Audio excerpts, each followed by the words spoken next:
कभी सोचा है कि दुनिया की वो सबसे ऊंची पर्वत श्रृंखला जो आसमान को छूती सी लगती है, आखिर बनी कैसे?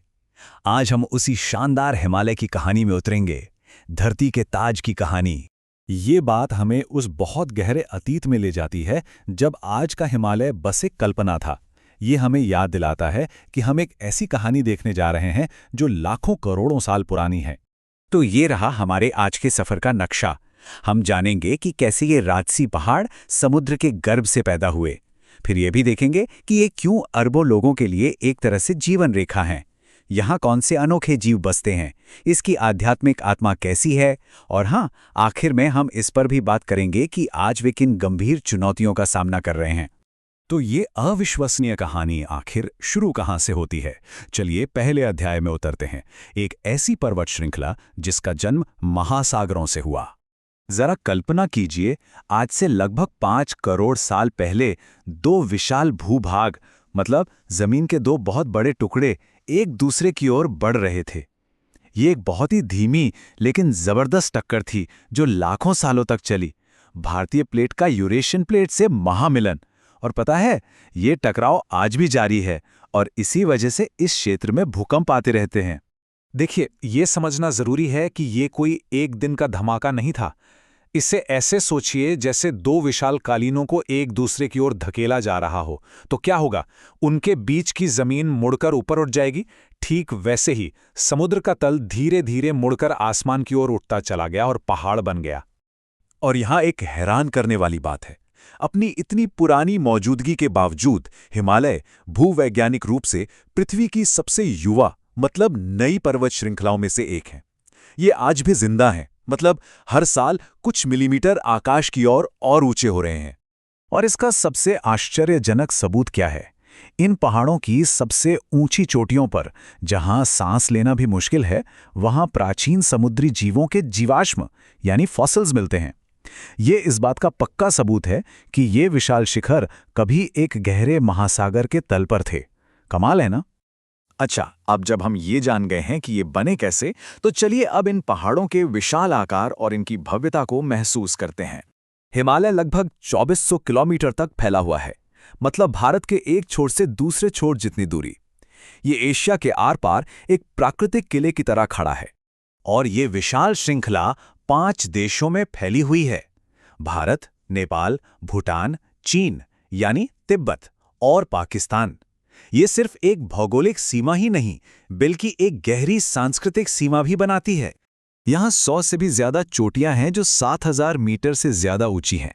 पूरी पृथ्वी पर कहीं भी इतने ऊंचे पहाड़ों का ऐसा जमावड़ा नहीं है। ये एक ऐसा नज़ारा है जो इंसान को अपनी जगह का एहसास कराता है और प्रेरित भी करता है।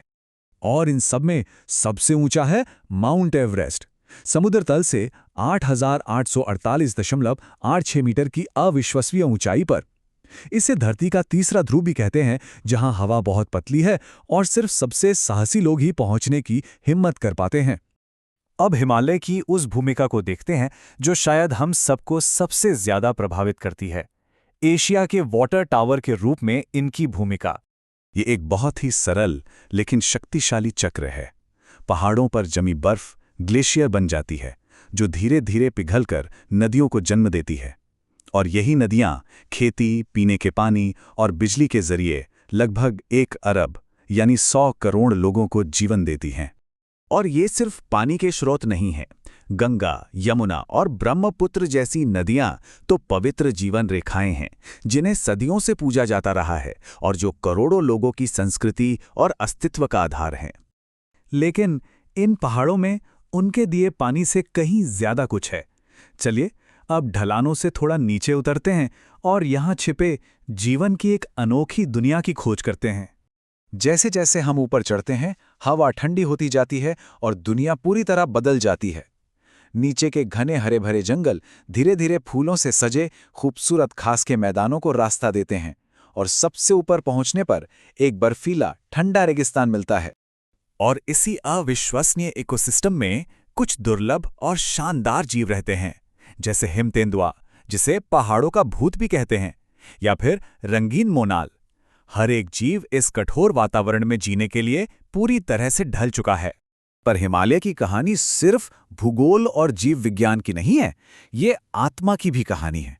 तो चलिए अब भौतिक दुनिया से परे इसके गहरे आध्यात्मिक और सांस्कृतिक महत्व को समझते हैं। सदियों से इन पहाड़ों को एक पवित्र स्थान माना गया है, एक ऐसी जगह जहां धरती आकाश से मिलती है और जहां माना जाता है कि भौतिक दुनिया दिव्य ऊर्जा से मिलती है। इसे यूं ही देवताओं का निवास नहीं कहते। ये आध्यात्मिकता यहाँ की चट्टानों में, हवा में बुनी हुई है। इसे तीर्थयात्रियों के भजनों में, हवा में फहराती प्रार्थना पताकाओं की सरसराहट में और मठों में ध्यान में बैठे भिक्षुओं के मौन में महसूस किया जा सकता है। लेकिन सुंदरता और शांति के इस स्थान पर अब एक परछाई मंडरा रही है। अब हम अपने अंतिम खंड में आ गए हैं, जो इस क्षेत्र के सामने खड़ी आधुनिक चुनौतियों की पड़ताल करता है। मगर यहाँ एक बहुत जरूरी सवाल उठता है, क्या ये शाश्वत मुकुट सचमुच अछूत है? ये सवाल कहानी को प्रशंसा से चिंता की ओर मोड़ता है, क्योंकि अब हमें इस अनमोल खजाने की नाजुकता का सामना करना होगा। आज हिमालय को आधुनिक खतरों का सामना करना पड़ रहा है।